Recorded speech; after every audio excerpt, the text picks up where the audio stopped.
Et salut à tous les amis, c'est CryptoPartage, c'est un plaisir de vous retrouver pour cette vidéo d'analyse du 15 septembre 2021. J'espère que vous allez tous très bien.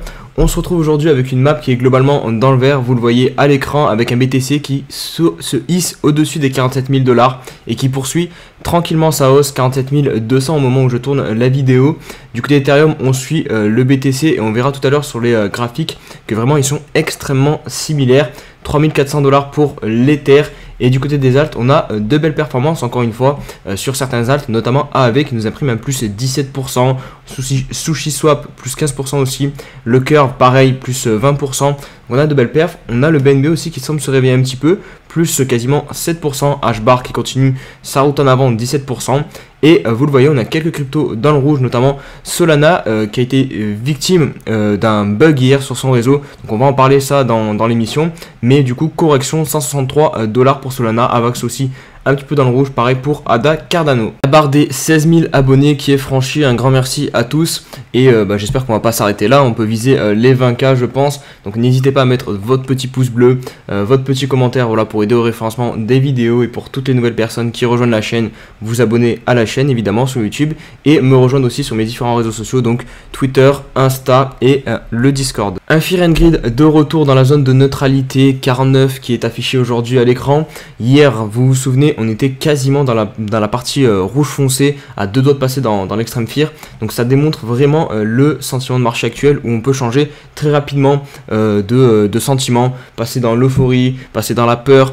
Et ça s'explique assez facilement en fait. C'est parce que les gens se posent réellement la question de si on est encore en bull run ou si on est tombé déjà dans le bear market. Et du coup, il suffit de quelques pourcents du BTC dans la bonne direction pour que les gens redeviennent très très vite euphoriques et quelques pourcents du BTC dans la mauvaise direction. Et là par contre, c'est la panique, c'est la peur, c'est le bear market.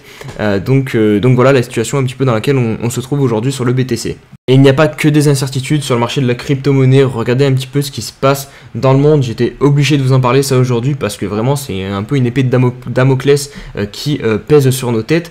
Donc ça se passe du côté de la Chine avec le groupe Evergrande qui est l'un des groupes les plus endettés en Chine et qui a deux doigts de faire faillite. C'est un géant chinois de l'immobilier qui emploie plus de 200 000 personnes et qui génère indirectement 3,8 millions d'emplois en Chine. Donc vraiment il faut surveiller ça de très près parce que il y a certains économistes qui disent que si jamais ce groupe venait à faire faillite, ça pourrait faire le même effet que ce qui s'est passé en bourse en 2008, le krach boursier du côté des États-Unis. Donc vraiment il faut garder ça bien à l'œil parce que si jamais voilà, le marché asiatique, le marché chinois venait à avoir un krach, vous pouvez être sûr et certain que les crypto-monnaies seront impactées parce que les gens ne vont pas se réfugier dans les cryptos, hein, faut pas croire, hein, le Bitcoin, voilà, pour les plus maximalistes, pensent que c'est une réelle réserve de valeur, mais pas du tout. Si demain un marché venait à s'effondrer, les gens vont se réfugier dans les monnaies fiat et pas sur le Bitcoin ou sur les altcoins ou sur encore pire les shitcoins. Ne croyez pas que les gens vont aller acheter du Dogecoin alors que tout s'effondre. Du coup, je voulais insister sur un point et conclure avec ça, l'importance d'avoir du cash de côté et ne pas être investi à 100% en crypto-monnaie. Alors déjà, si votre seul investissement dans la vie c'est les crypto-monnaies, c'est un petit peu dommage voilà, de ne pas se diversifier, mais après c'est chacun investit comme il le souhaite.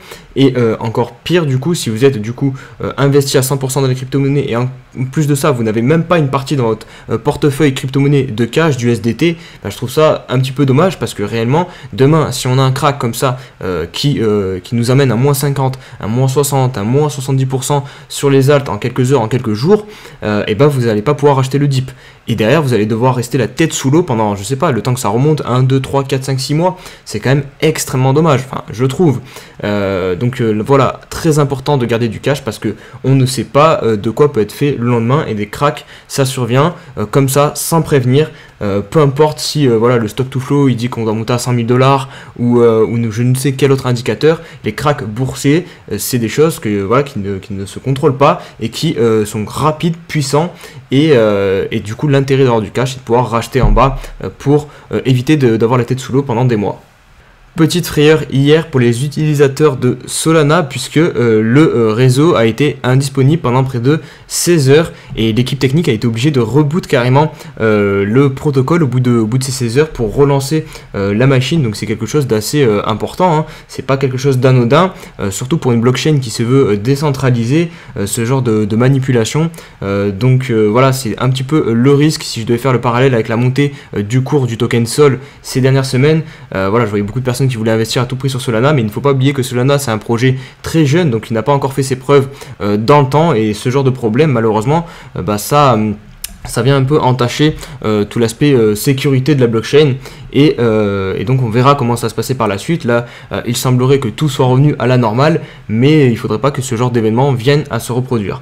Des détails sur le sponsoring entre Crypto.com et le club de foot du PSG en France, qui, vous le voyez au titre, semble être un sponsor illégal. Alors je vais vous dire pourquoi en fait. C'est tout simple, c'est parce que Crypto.com n'a toujours pas l'agrément de prestataire de services sur actifs numériques, donc ce que l'on appelle le SPSAN, qui est délivré par l'autorité des marchés financiers. Donc vous ne verrez jamais, par exemple, vous voyez les panneaux qui tournent autour du stade, les panneaux publicitaires, et bien là vous ne verrez jamais le logo de Crypto.com, parce que voilà, le Crypto.com est illégal en France et ils ne peuvent pas faire de la publicité.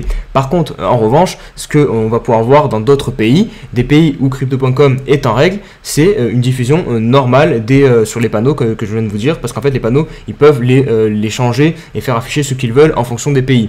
Donc voilà en quoi consiste en fait le partenariat, le sponsoring actuellement avec le PSG. En fait il n'y aura pas de publicité en France, mais par contre ils vont pouvoir utiliser l'image du PSG dans d'autres pays où Crypto.com est en règle avec la législation. Allez, on se retrouve pour l'analyse du BTC. Vous le voyez, on est sur le 4 heures. Très rapidement, donc on est sorti de cette figure par le haut, très doucement en vrai, avec pas énormément de volume. On a quand même une petite mèche de volume, on va dire, donc ça valide un peu la sortie. Hop, on récupère les deux moyennes mobiles.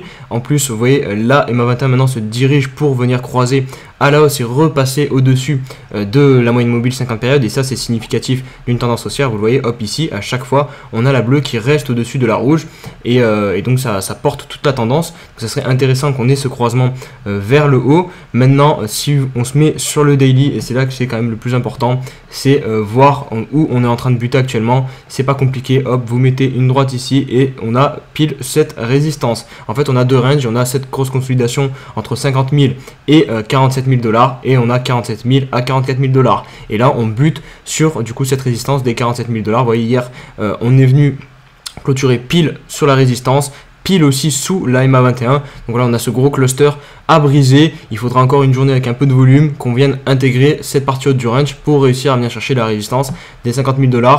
Mais voilà, globalement la situation sur le BTC n'évolue pas trop. On s'éloigne de cette zone un petit peu de danger, de peur. Voilà, on avait peur de perdre ce support. C'est pas fait, on s'en éloigne un petit peu, mais pour l'instant fondamentalement, voilà, en tout cas dans les grandes unités de temps, rien ne change, rien ne bouge. On est toujours en stand-by pour voir de quel côté on va partir, et la vraie décision se prendra quand on passera soit au-dessus des 50 000 $ ou soit en dessous des 44 000 $. Là on aura une nouvelle vraie direction donnée par le BTC.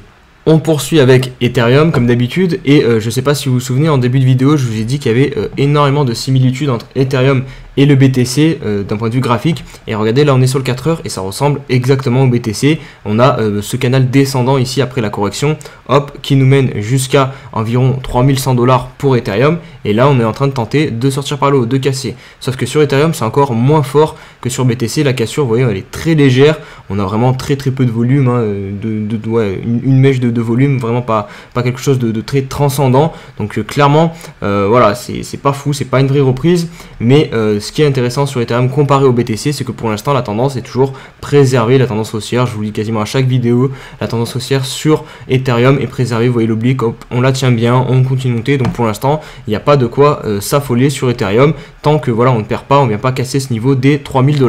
Et on va conclure avec l'analyse de quelques altcoins comme d'habitude, des alts en plus que vous m'avez demandé en commentaire pour la plupart, donc j'espère que ça va vous faire plaisir. Alors on va débuter par Mina. Lui je le vois beaucoup passer en commentaire en ce moment parce que voilà, il est en train de pump. C'est un token assez jeune, hein, qui a été listé sur OKEx en juin 2021. Alors du coup on n'a pas beaucoup de prix, d'analyse technique à faire. On est juste sur une belle tendance haussière là sur le daily. Vous voyez des points hauts de plus en plus hauts, des points bas de plus en plus hauts, donc c'est parfait. Maintenant pour se positionner, mis à part ce petit niveau, voilà, où on avait eu une clôture ici avant d'entamer la correction, donc le niveau des 4,80 $ à peu près, ou peut-être ça peut être intéressant intéressant de venir faire un petit achat si on vient faire un creux comme ça, hop, là pourquoi pas, mais voilà, c'est hautement spéculatif parce que par exemple si je me mets sur le weekly, attendez, je vais enlever mes dessins pour que ça soit un peu plus clair, hop, voilà. Attendez, hop, voilà, c'est mieux. Voilà, sur le weekly, bah, ça ressemble pas à grand chose, hein. On n'a pas beaucoup d'historique, on a juste eu ici une petite zone de travail avec cette bougie rouge au niveau des 3 $. Donc pour du long terme, à la limite, ouais, j'identifierai cette zone. Si je mets un petit Fibo, ça correspond à quoi? Hop, ça correspondrait à la zone des 0,61. Donc voilà, c'est pas du tout déconnant cette petite zone pour entrer pour du moyen long terme, je pense, sur Mina. Du côté d'Holochain, ça par contre il me semble que la charte est plutôt dégueu de ce que j'ai vu. Voilà, il n'y a pas trop de reprises depuis le bottom du crack de mai là, de l'été. On a tenté de faire une tasse et anse, vous voyez, mais pour l'instant force est de constater qu'elle est un peu en train d'être invalidée. On vient marquer un nouveau point bas, hop, là on a un point bas et là hop, regardez, on a un point bas en dessous, donc ça c'est pas cool du tout. On part sur une tendance baissière sur du daily, donc à voir, on est limite en train de perdre la MA50, donc il faudrait très rapidement réagir sur Holochain, sinon ça va vraiment devenir dégueu. Du côté de Chainlink, pareil un petit peu, enfin non pas pareil, enfin c'est similaire, on a cette espèce de tasse et anse, sauf que là, vous le voyez, hop, on a le point bas ici et on a le point bas ici, donc plus haut. Donc on conserve la tendance haussière et ça c'est quand même non négligeable. Je vais voir sur le 4 heures si on est en train de tenter un espèce de breakout. Hop, parce que ouais, on est dans un range, vous voyez, le range est parfait là sur le 4 heures. Je vais vous dessiner très rapidement, hop, et hop. Et vous voyez, on est en train de s'extirper par le haut, donc à voir si ce breakout se confirme. Et du coup, on pourrait très rapidement revenir chercher le point haut ici, et pourquoi pas s'extirper de toutes ces zones et partir, je pense, chercher l'ATH situé aux alentours des 50 $ sur Link.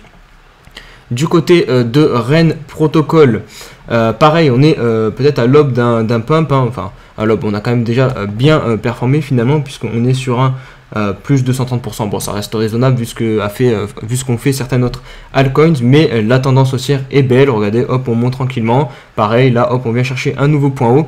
Donc, pas grand chose à dire. On a cassé cette figure qui était très long terme et très dégueulasse. Hein, vraiment, elle était en train de nous amener très très bas. On l'a breaké ici. Regardez, hop, on vient faire le pullback pile poil dessus. Et maintenant, on est en train de partir un peu plus haut pour REN Protocol. Du côté de Compound, là par contre c'est plus dégueu, c'est un petit peu comme Holochain, vous le voyez, on avait cette espèce de figure finalement un peu en tas séance aussi, on peut globalement c'est à peu près les mêmes figures, hein. On a voilà un creux ici avec la mèche la plus basse pendant le crack, ensuite on vient faire un creux un peu au-dessus, un autre creux un peu au-dessus, et finalement hop, ici on bute, on n'arrive pas à passer cette résistance des 500 $, et derrière hop, on vient faire un creux en dessous du précédent. Donc là c'est un peu dégueu, on perd en plus l'oblique qui nous a mené jusqu'à cette résistance, donc ouais, Compound c'est pas fou d'un point de vue graphique. Et pour conclure sur AAV que je vous avais présenté il y a de ça quelques vidéos quand on est venu chercher le prix ici, et je vous avais dit voilà, ça peut être intéressant de se positionner puisque on avait l'oblique ici qui nous ramenait vers cette zone capitale des 400 $ qui pourrait ensuite permettre au prix de venir chercher son ATH, et pour le moment on a eu une belle réaction. Je pense qu'on est sur des pourcentages quand même intéressants. Ouais, on est sur un 40%, donc voilà, c'est pas négligeable. Maintenant, voilà, la structure reste un peu similaire au final à ce qui se passe à Compound. La seule différence, c'est que pour l'instant, on tient l'oblique, parce que vous le voyez, ici, on a bien un creux qui est plus bas que le précédent. Donc là, ça va être capital de venir inverser cette tendance et de venir faire un creux au-dessus, ou peut-être d'entamer une petite compression, regardez, en faisant des creux de plus en plus haut, comme ça, qui compressent, et ensuite, on pète à la hausse ce triangle ascendant. Voilà les amis pour toute la vidéo, j'allais dire pour l'analyse technique, mais non, il y a aussi le début de la vidéo. J'espère que la vidéo vous a plu, et si c'est le cas, n'hésitez pas à mettre un petit pouce bleu, et on se dit à demain pour une nouvelle vidéo. Allez, ciao ciao.